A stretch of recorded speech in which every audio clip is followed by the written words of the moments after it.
The Galactic Assembly Hall had witnessed the rise and fall of civilizations, but never had it seen such unanimous hatred. 743 different species sat in perfect agreement for the first time in recorded history. They all wanted humanity destroyed.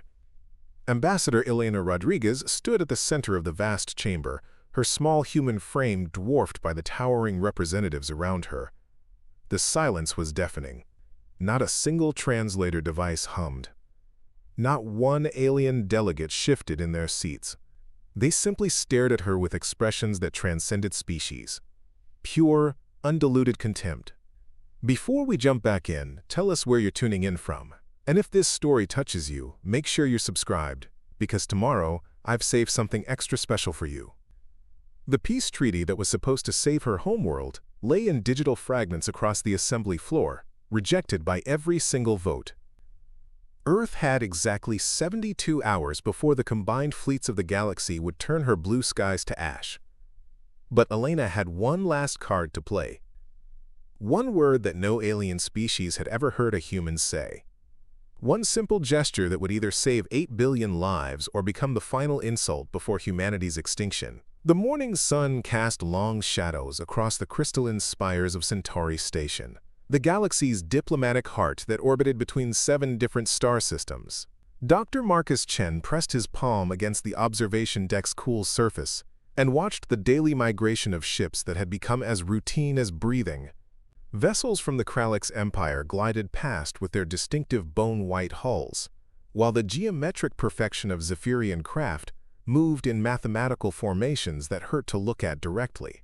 Far below, the sprawling docking bays welcomed delegates from species that humans were still learning to pronounce. Marcus had been stationed here for 3 years, serving as Earth's cultural attaché, and he still felt like an intruder at a party where everyone spoke a language he would never truly understand. The other species tolerated human presence with the same patience they might show a persistent insect, annoying but ultimately harmless. Today felt different, though. The usual hum of interspecies commerce seemed muted, and the security patrols moved with an urgency that made his stomach clench. "Dr. Chen, you need to see this immediately." The voice belonged to Sarah Kim, his research assistant and one of only 12 humans permanently stationed on Centauri. She burst through the observation deck doors with her tablet clutched against her chest, her usually composed demeanor cracked with worry. Marcus turned from the window, noting how Sarah's hands trembled as she activated the holographic display. News feeds from across the galaxy materialized in the air between them, each one showing the same devastating headline in dozens of alien languages. His translation implant worked overtime to process the flood of information, but the message was clear in every tongue. Humanity stood accused of the greatest war crime in galactic history. The footage showed the aftermath of what military reporters were calling the Kepler incident. Entire worlds reduced to smoking ruins. Space habitats torn apart and drifting in cosmic graveyards. The death toll scrolled past in numbers too large to comprehend billions of lives from 17 different species, all allegedly destroyed by human weapons that shouldn't have existed. "This can't be real," Marcus whispered, watching the endless stream of debris that had once been thriving colonies. "We don't have technology capable of this kind of destruction. Our most advanced ships barely qualify for interstellar travel." Sarah's voice was barely audible above the ambient noise of the station. "The preliminary investigations are all pointing to Earth. Every piece of wreckage shows human energy signatures. Every blast pattern matches theoretical projections of our experimental weapons programs. The evidence is overwhelming." Marcus felt the weight of 700 alien species pressing down on him through the holographic display. Each news feed showed the same faces. Delegates he had shared meals with, scientists he had collaborated with, beings who had treated him with polite indifference for years. Now their expressions carried something he had never seen before directed at humanity. Genuine fear. The Kralix ambassador appeared on several feeds, his reptilian features twisted with an emotion that the translation software struggled to process. In his native clicking tongue, he spoke words that came through Marcus's implant as a formal declaration of species-level threat assessment. Humanity had graduated from nuisance to existential danger in the span of a single news cycle. "How long do we have?" Marcus asked, though he dreaded the answer. Sarah scrolled through diplomatic channels that were lighting up with emergency communications. The Galactic Assembly is convening an emergency session in 6 hours. They're calling it a tribunal of extinction, the first one in 3,000 years. Marcus had studied galactic law during his diplomatic training, but tribunals of extinction existed only in historical texts. They were reserved for species that posed such a fundamental threat to galactic stability that their complete elimination was considered a legitimate response. No species had faced such proceedings since the Devourer Wars millennia ago, and those creatures had been literally consuming entire solar systems. The irony was suffocating. Humanity had spent decades trying to prove they deserved a seat at the galactic table, demonstrating their capacity for reason, science, and peaceful cooperation. Now they were being judged as monsters capable of casual genocide. The transformation from irrelevant to terrifying had happened overnight, and Marcus couldn't understand how or why. "Where's Ambassador Rodriguez?" he asked, realizing that Elena should have been the first to know about this crisis. "She's in the Secure Communications Center, trying to reach Earth," Sarah replied. "But Marcus, the quantum communication arrays have been damaged. Someone sabotaged the primary transmitters about an hour before the news broke. We can't contact home, and Earth doesn't know what's happening. The timing was too convenient to be coincidental. Someone had wanted to ensure that humanity couldn't coordinate their response to these accusations. They were being isolated, cut off from their homeworld while the galaxy prepared to judge them." Marcus felt a chill that had nothing to do with the station's climate controls. Through the observation deck's massive windows, he could see the approaching bulk of the assembly sphere, a moon-sized station that only emerged from its pocket dimension for the most critical galactic events. Its surface was covered in docking bays designed to accommodate the most massive ships in known space, and Marcus could already see the distinctive silhouettes of warfleets moving toward it, like predators converging on wounded prey. "We need to find Elena," Marcus said, gathering his composure and falling back on diplomatic protocols. "If there's any chance of preventing this from escalating, she'll need every piece of information we can gather." They moved through Centauri Station's corridors with growing awareness of how isolated they had become. Alien delegates who would normally nod politely as they passed now averted their eyes or stepped aside as if humanity carried some contagious disease. The few conversations Marcus caught through his translator were filled with speculation about human deception and hidden agendas. In one particularly chilling exchange between two Vorthan scientists, he heard theoretical discussions about how humans might have concealed their true technological capabilities for decades. They spoke of genetic analysis, suggesting that human brains were structured differently from other species, potentially making them naturally predisposed to complex deception. The conversation painted humanity as a species of master manipulators who had infiltrated galactic society while secretly developing weapons of mass destruction. The Secure Communications Center occupied an entire level of Centauri Station, its walls lined with quantum transmitters capable of instantaneous contact across galactic distances. Elena Rodriguez stood at the center of it all, her usually immaculate diplomatic attire wrinkled from hours of desperate attempts to reach Earth. She was 47 years old and had dedicated her entire career to building bridges between humanity and the galaxy. Now those bridges were crumbling around her. "Any luck?" Marcus asked. As he approached the central console, Elena looked up with eyes that had seen too much in too short a time. "The sabotage was thorough. Every primary transmitter has been damaged in ways that will take days to repair. The backup systems can only handle local communications within this star system. We're completely cut off from home." Sarah pulled up the latest intelligence reports on her tablet. "It gets worse. The fleets moving toward the assembly sphere aren't just for show. Intelligence suggests they're already calculating jump coordinates for Earth. Some species are advocating for immediate preemptive strikes, rather than waiting for a formal tribunal." Elena's hands moved across the communication console with practiced efficiency, but every channel returned the same message: transmission blocked by emergency protocols. The Galactic Assembly had essentially placed humanity under communications quarantine, ensuring that whatever happened in the next few hours would happen without Earth's knowledge or input. "What about our allies?" Marcus asked. "The Centaurians have always been supportive of human research initiatives. The Altarians collaborated with us on the terraforming projects." "I've tried reaching them," Elena replied, her voice hollow with exhaustion. "Most aren't responding to our communications requests. The few who have answered are distant. They're all asking the same questions about whether we knew about these weapons programs, whether Earth has been lying to the galaxy for decades. The weight of the situation settled over them like a suffocating blanket. Humanity had no allies, no communication with home, and no way to prove their innocence against evidence that seemed overwhelming. Worse, they had less than 6 hours before a tribunal that would decide the fate of their entire species. Marcus moved to one of the smaller communication stations and began pulling up files from the past decade of human-alien interactions. If there was any pattern to be found, any clue about who might want to frame humanity for genocide, it would be hidden in the diplomatic record. He worked methodically through trade agreements, scientific collaborations, and cultural exchanges, looking for anything that might explain this sudden shift from irrelevance to existential threat. "Elena," he said after an hour of searching, "I'm seeing something strange in the timeline.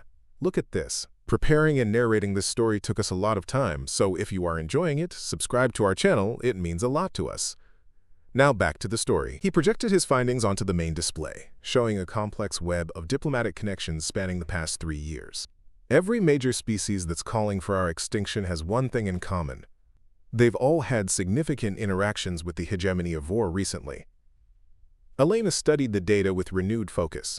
The hegemony of war was one of the galaxy's oldest civilizations, a species so advanced that they rarely bothered with direct political involvement. They preferred to work through intermediaries and proxy relationships, guiding galactic policy from behind the scenes. Their technology was centuries ahead of most other species, and their understanding of physics bordered on the supernatural. The Vor haven't been seen in open diplomatic sessions for over a decade, Sarah observed. Why would they suddenly start influencing other species' opinions about humanity? Maybe because humanity is becoming something they didn't expect, Marcus replied, pulling up additional files. Look at our technological advancement curve over the past 50 years. We've gone from barely achieving spaceflight to developing quantum communication, advanced materials science, and theoretical weapons research that rival species with centuries of head start. Elena's expression grew thoughtful as she studied the progression of human achievement. You're suggesting that we're advancing too quickly for their comfort? I'm suggesting that maybe someone wants the galaxy to believe we're advancing too quickly, Marcus corrected.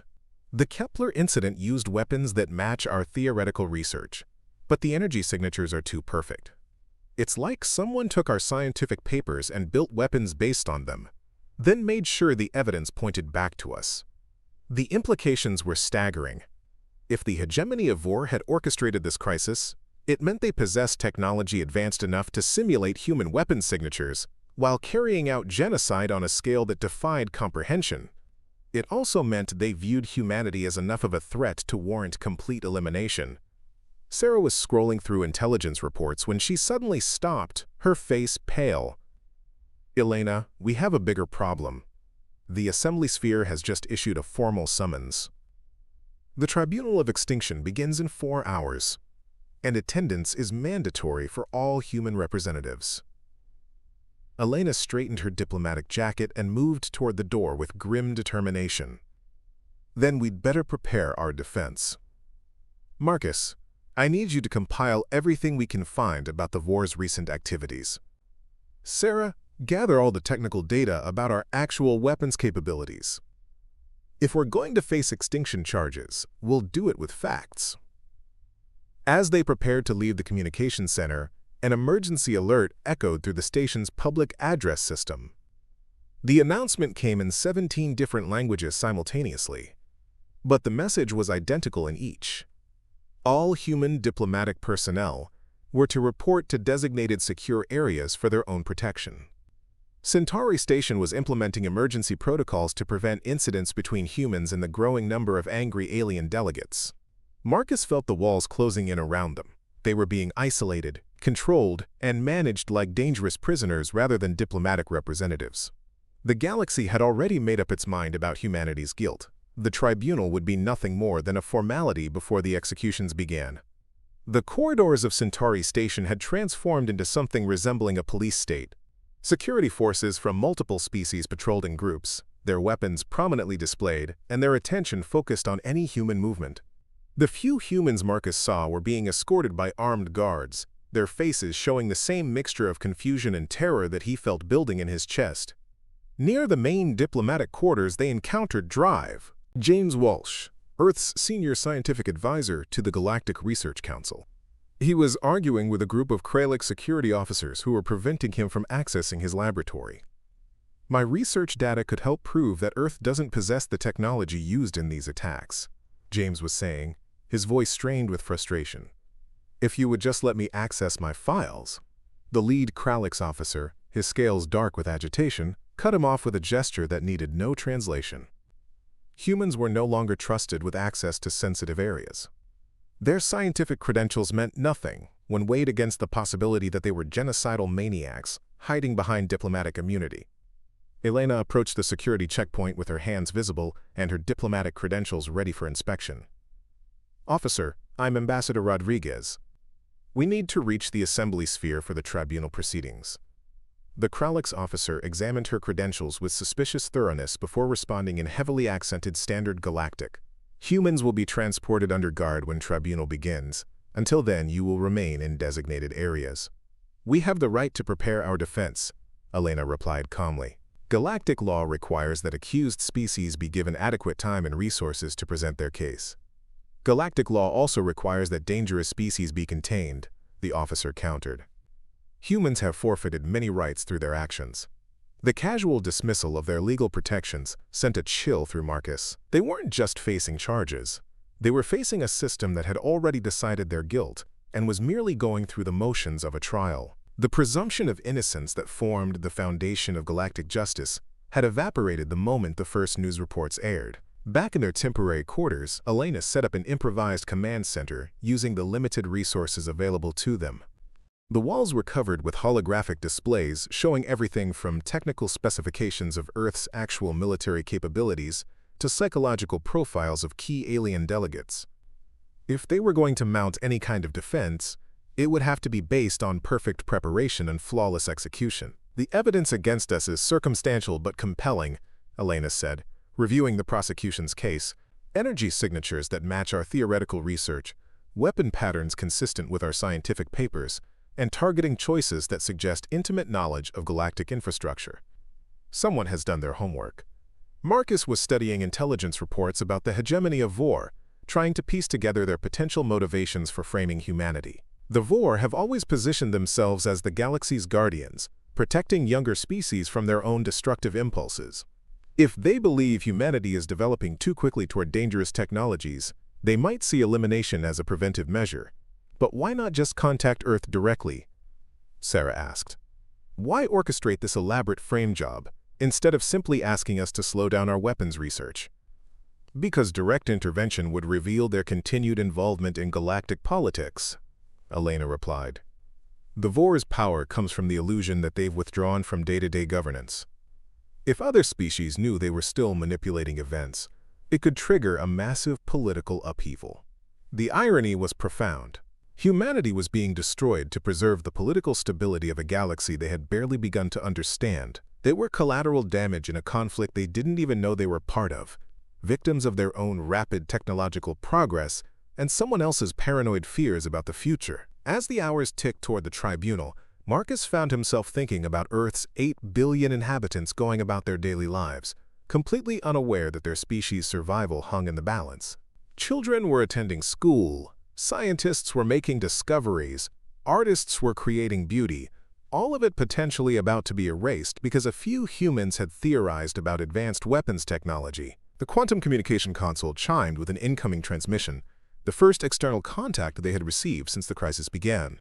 Elena rushed to answer it, hoping against hope that Earth had somehow found a way to break through the communications blackout.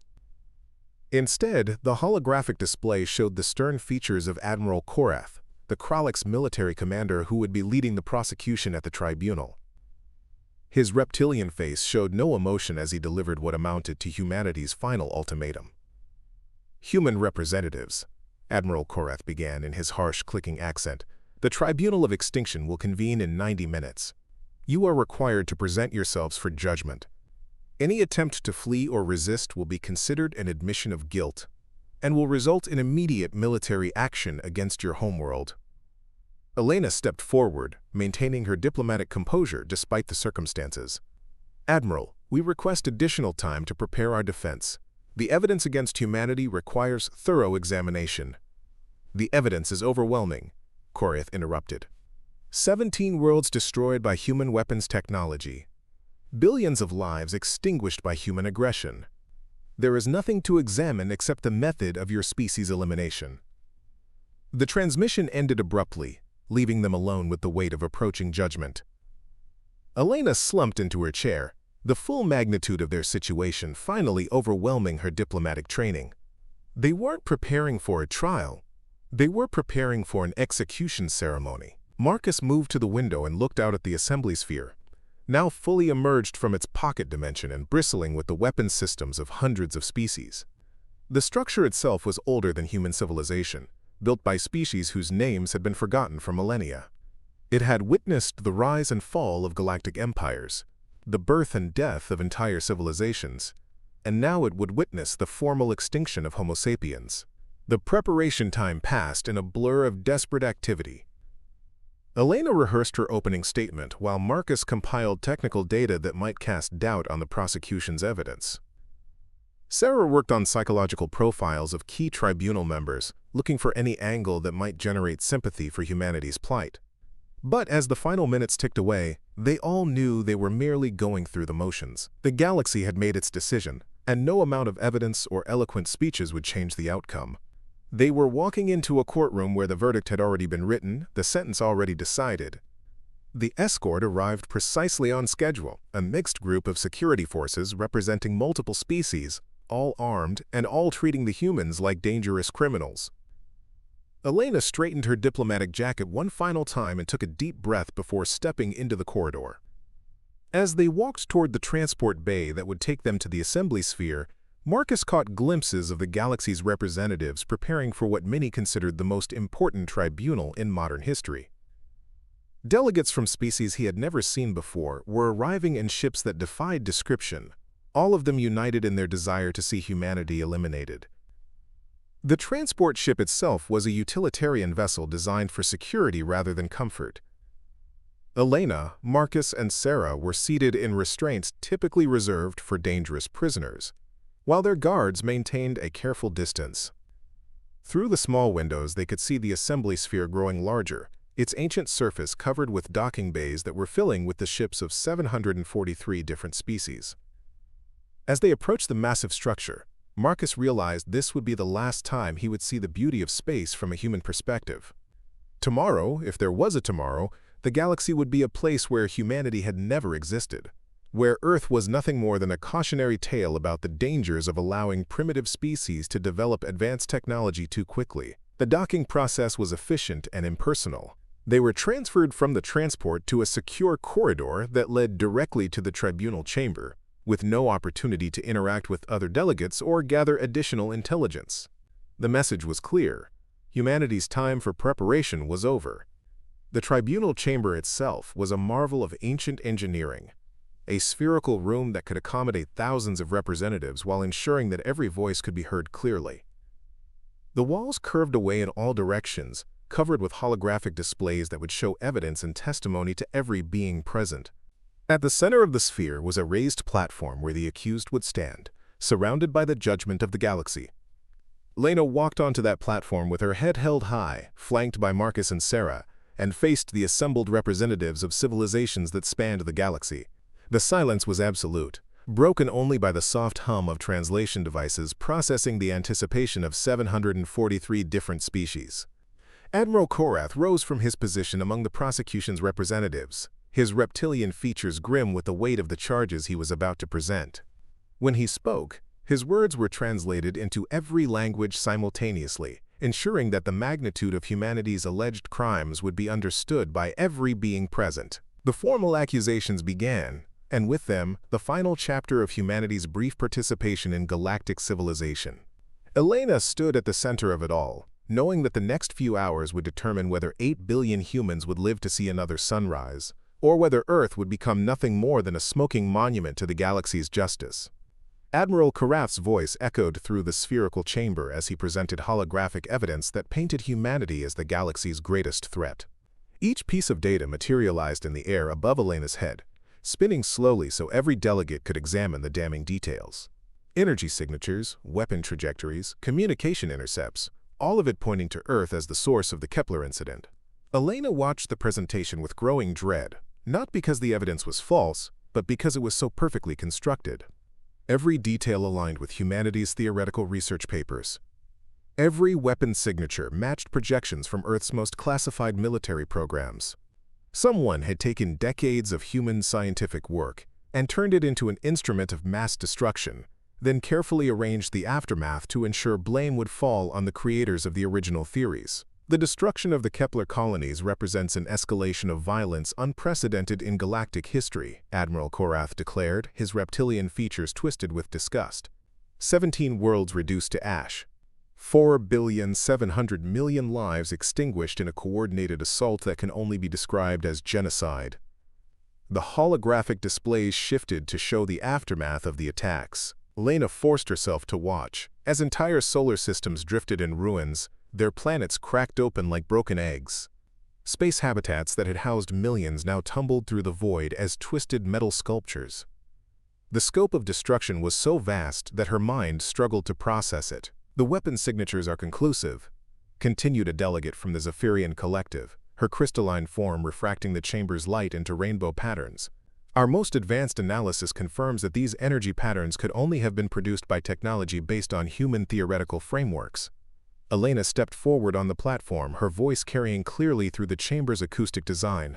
"Honored delegates, while the evidence appears compelling, I must point out that theoretical research and actual weapons development are vastly different endeavors.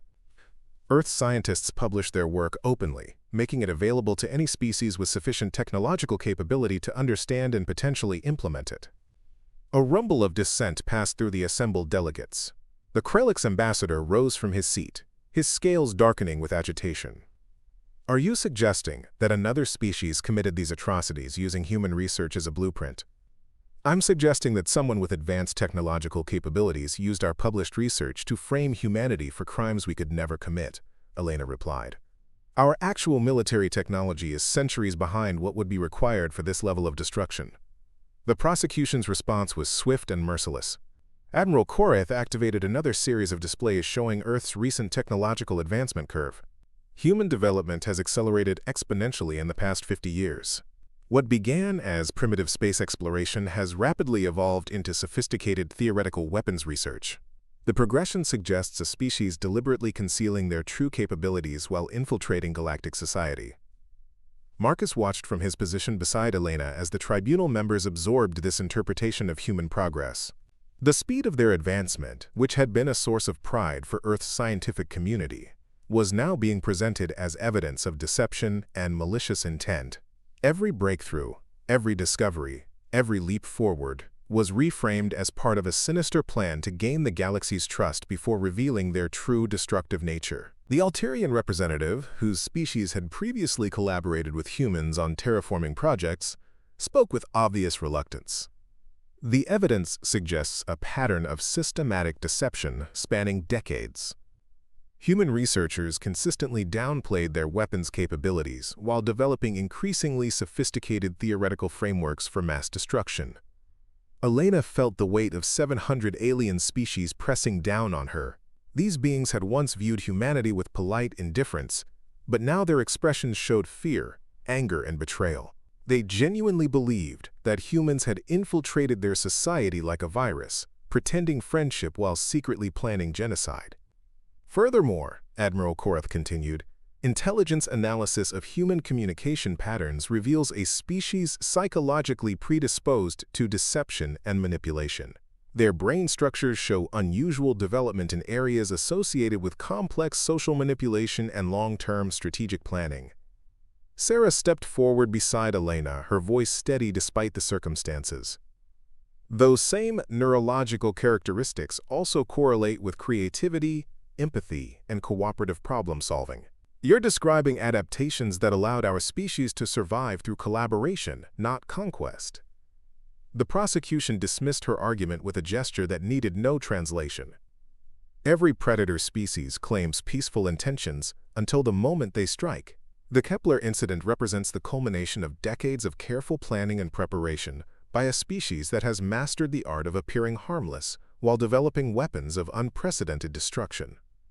Elena realized they were fighting not just against evidence, but against a narrative that perfectly explained humanity's place in galactic society. The prosecution had crafted a story that transformed every positive human trait into evidence of sinister intent.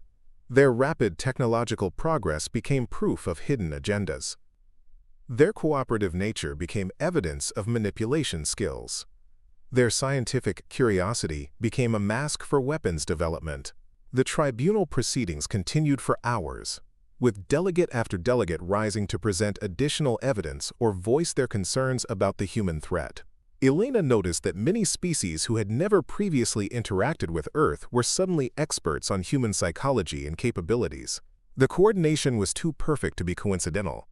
During a brief recess, Elena huddled with Marcus and Sarah in a secure consultation area adjacent to the main chamber. The space was monitored, but it offered them a few minutes to coordinate their increasingly desperate defense strategy. "They're not just prosecuting us for the Kepler incident," Marcus observed quietly. "They're prosecuting us for the crime of existing while being potentially dangerous. Every advancement we've made, every success we've achieved, is being used as evidence against us." Elena nodded grimly. "Someone has spent years studying human development and crafting the perfect case for our elimination. This isn't a spontaneous response to a crisis. This is the execution of a long-term plan." Sarah was reviewing intelligence data on her secure tablet, looking for any pattern that might reveal their true adversary. The timing is too convenient. The communications blackout, the perfectly planted evidence, the coordinated response from species who barely acknowledge each other under normal circumstances. Someone with significant influence orchestrated this entire scenario. "The hegemony of Vor," Elena said, voicing what they were all thinking. "They have the technology to simulate our weapon signatures and the political influence to coordinate this kind of galactic response. But we need proof, and we need it fast." The recess ended before they could develop a concrete strategy.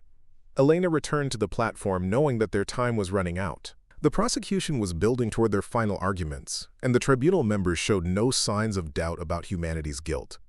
Admiral Croth rose for what appeared to be his closing statement, his voice carrying the weight of absolute certainty. "The evidence is overwhelming, and the threat is immediate. Humanity has demonstrated both the capability and willingness to commit genocide on an unprecedented scale. They have violated every principle of galactic civilization and forfeited their right to exist among peaceful species." The Admiral paused, allowing his words to sink in before continuing. "The Tribunal of Extinction exists for precisely this situation, when a species becomes so dangerous that their continued existence threatens all other life in the galaxy. The choice before us is simple: eliminate humanity now, or wait for them to perfect their weapons and eliminate us." Elena felt the moment slipping away from her. The tribunal members were nodding in agreement, their diverse features united in grim determination. The vote would be a formality. The execution order was already written in their expressions. But as Admiral Korath prepared to call for the final vote, Elena did something that no human diplomat had ever done before in a galactic forum. Something so simple and unexpected that it stopped the proceedings entirely. She said please. Not as part of an elaborate argument or diplomatic maneuver. Not as a strategic gambit or carefully calculated appeal. She simply looked out at the assembled representatives of 743 species and said, in a voice barely above a whisper, "Please?" The chamber fell silent. Translation devices hummed as they processed the word, but many delegates seemed confused by its meaning in this context. The concept of polite supplication was foreign to most galactic cultures, where strength and logic dominated diplomatic discourse. Elena continued, her voice growing stronger but maintaining the same tone of sincere humility. "Please don't judge our entire species by crimes we didn't commit. Please consider that the evidence against us might have been manufactured by someone who wants you to fear us. Please remember that we've done nothing but try to learn from you and contribute to galactic civilization." The word hung in the air like a physical presence. Delegates shifted uncomfortably in their seats, unsure how to process this unprecedented departure from standard tribunal procedures. No species had ever simply asked for mercy based on nothing more than the hope that their judges might choose compassion over fear. Admiral Korath attempted to regain control of the proceedings. Emotional appeals cannot overcome factual evidence. The tribunal must base its decision on logic and proof, not on— "Please," Elena repeated, interrupting the most powerful military commander in the galaxy with a single word. "We're not asking you to ignore the evidence. We're asking you to consider the possibility that we're innocent, that someone else committed these crimes and arranged for us to take the blame." A murmur passed through the chamber as delegates began discussing this unexpected turn among themselves. The Centauri representative, known for their philosophical approach to complex problems, rose from her seat with obvious curiosity. "The human uses a concept we do not commonly encounter in formal proceedings," the Centauri delegate observed. "She makes no threats, offers no bargains, presents no new evidence. She simply requests our consideration based on the possibility that they are innocent. This is unusual." Elena seized the opening. "We're asking for something that should be fundamental to any justice system, the presumption of innocence until guilt is proven beyond doubt. The evidence against us is circumstantial, regardless of how compelling it appears. Someone with advanced technology could have created those weapon signatures. Someone with detailed knowledge of our research could have built weapons based on our theoretical work." The Altarian representative spoke up, her tone thoughtful rather than accusatory. "You suggest an elaborate conspiracy to frame your species. But what entity would possess both the technological capability and the motivation to orchestrate such deception?" Elena exchanged a quick glance with Marcus before answering. "The hegemony of Vor has both the advanced technology necessary to simulate our weapon signatures and the political influence required to coordinate a galactic response of this magnitude. They've also been conspicuously absent from these proceedings, despite their traditional role as mediators in major galactic crises." The mention of the Vor sent a visible ripple through the chamber. Many delegates looked around as if suddenly noticing the absence of the galaxy's most ancient civilization. The Vor rarely involved themselves in day-to-day galactic politics, but their absence from something as significant as a tribunal of extinction was unprecedented. Admiral Korath's scales darkened with agitation. Wild speculation about the Vor cannot excuse the evidence of human aggression. The weapon signatures are conclusive, the targeting patterns are precise, and the coordination required could only come from a centralized human command structure. But Elena could see doubt beginning to creep into some delegates' expressions. The simple act of asking please had accomplished something that hours of technical arguments could not. It had reminded them that they were judging living beings, not abstract threats. The crystalline collective representative activated her translation matrix with obvious reluctance. "The human's appeal raises disturbing questions about our proceedings. We have assumed guilt based on evidence that, while compelling, relies heavily on technological analysis that few species can independently verify." Sarah stepped forward to support Elena's argument. "The evidence assumes that only humanity could have produced these weapon signatures, but that assumption requires us to ignore the technological capabilities of species far more advanced than Earth. If someone wanted to frame us for genocide, they would need exactly the kind of evidence that's been presented here." Marcus added his voice to their defense. "The hegemony of Vor has consistently positioned themselves as guardians of galactic stability. If they perceived humanity's rapid development as a threat to that stability, they might consider elimination a preventative measure rather than a punitive one." The chamber erupted in discussion as delegates debated these possibilities among themselves. The certainty that had characterized the earlier proceedings was evaporating, replaced by the uncomfortable realization that they might be about to commit an atrocity based on manufactured evidence. Elena watched the shift in atmosphere with growing hope, but she knew they needed more than doubt to save humanity. They needed proof, and they needed it before the tribunal lost patience with uncertainty and defaulted to the safer option of human extinction. The Centauri delegate called for order, her philosophical training evident in her measured approach to the evolving situation. "The human's appeal has introduced elements of uncertainty that cannot be ignored. However, uncertainty alone cannot override evidence of genocide. We require either proof of alternative perpetrators or definitive evidence that the existing proof has been falsified." Elena felt the moment of opportunity slipping away. They had succeeded in planting doubt, But doubt without proof would not be enough to prevent humanity's extinction. The galaxy's leaders were politicians and military commanders, not philosophers. They would choose the safe option when faced with uncertainty. But then something unprecedented happened. A section of the chamber's wall began to shimmer and fade, revealing a previously hidden observation area. From this concealed space emerged beings that most delegates had not seen in decades, representatives of the hegemony of Vor. The Vor were ancient beyond measure, their elongated forms wrapped in energy fields that bent light around them like living auroras.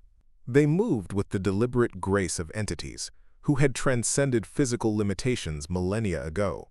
Their leader, if such terms applied to their collective consciousness, approached the central platform with an expression that might have been resignation. "We have observed these proceedings with growing concern," the Vor entity communicated through direct neural interface, bypassing the need for translation devices. "The accusations against humanity, while expertly crafted, are based on evidence we provided to galactic authorities." The admission sent shockwaves through the chamber. Delegates who had been debating humanity's guilt moments earlier now stared in stunned silence, as the galaxy's most ancient civilization confessed to orchestrating the entire crisis. Admiral Korath rose from his seat, his reptilian features twisted with confusion and anger. "You're saying the evidence against humanity is false?" "The evidence is accurate," the Vor entity replied. "The weapons used in the Kepler incident did produce energy signatures matching human theoretical research. However, we constructed those weapons based on human scientific papers and executed the attacks ourselves." Elena felt the ground shifting beneath her feet as the implications became clear. The hegemony of Vor had not simply framed humanity for existing crimes. They had committed genocide specifically to justify humanity's elimination. "Why?" Elena asked, her voice carrying across the chamber's perfect acoustics. "Why destroy 17 worlds just to turn the galaxy against us?" The Vor entity's energy field fluctuated in patterns that suggested deep emotional conflict. "Humanity's technological development follows a trajectory we have observed in 17 previous species over the past 10 million years. Each time, rapid advancement led to the development of weapons capable of destroying entire galactic sectors. Each time, we were forced to eliminate the threatening species to preserve galactic stability." The ancient being paused, allowing the weight of their confession to settle over the assembled delegates before continuing. "However, this time we observed something unprecedented. When faced with evidence of their own species' alleged crimes, humanity's representative did not threaten, bargain, or attempt to deflect blame onto others. Instead, she simply asked us to consider the possibility of their innocence." The Vor's attention focused on Elena with an intensity that made her skin prickle. "In 10 million years of galactic guardianship, we have never encountered a species that responded to existential threat with simple politeness. This unexpected behavior has forced us to reconsider our assessment of human nature." Elena stood motionless on the platform, struggling to process the magnitude of what she was hearing. The hegemony of Vor had committed genocide against billions of innocent beings, just to test humanity's response to false accusations. The moral calculus was so alien that her mind recoiled from trying to understand it. "You murdered 4,700,000,000 people as an experiment?" Sarah's voice cracked with horror and disbelief. "We eliminated potential threats before they could develop into actual ones," the Vor entity replied without apparent emotion. "The pattern has repeated throughout galactic history. Rapid technological advancement followed by aggressive expansion and the development of planet-killing weapons. Humanity appeared to be following the same trajectory." Marcus stepped forward, his diplomatic training warring with his human revulsion at the Vor's casual admission of mass murder. "And now? What's your assessment after conducting this test?" The Vor entity's energy field pulsed with what might have been uncertainty. "Humanity's response suggests a fundamental difference from previous species. Rather than responding to threat with aggression or manipulation, your representative chose vulnerability and honest appeal. This behavioral pattern does not match our predictive models for dangerous species." Admiral Korath's voice carried the shock that every delegate in the chamber was feeling. "You're saying that humanity passed some kind of test by saying please. The concept of polite supplication in the face of existential threat indicates a species-level psychological profile inconsistent with genocidal tendencies," the Vor entity explained. Aggressive species respond to threat with counter-threats or attempted deception. Humanity responded with honesty and humility. Elena felt the full weight of galactic attention focused on her, but her mind was reeling from the implications of the Vor's revelation. Billions of beings had died because ancient guardians wanted to test whether humans would say please when facing extinction. "The Kepler colonies," she said quietly. "All those people died for nothing. They died to prevent a potentially greater catastrophe," the Vor entity corrected. "Our projections indicated a 73% probability that humanity would develop planet-killing weapons within the next century and a 47% probability that they would use them aggressively. The test was designed to confirm or refute these projections." The chamber erupted in chaos as delegates began shouting questions and accusations at the Vor representatives.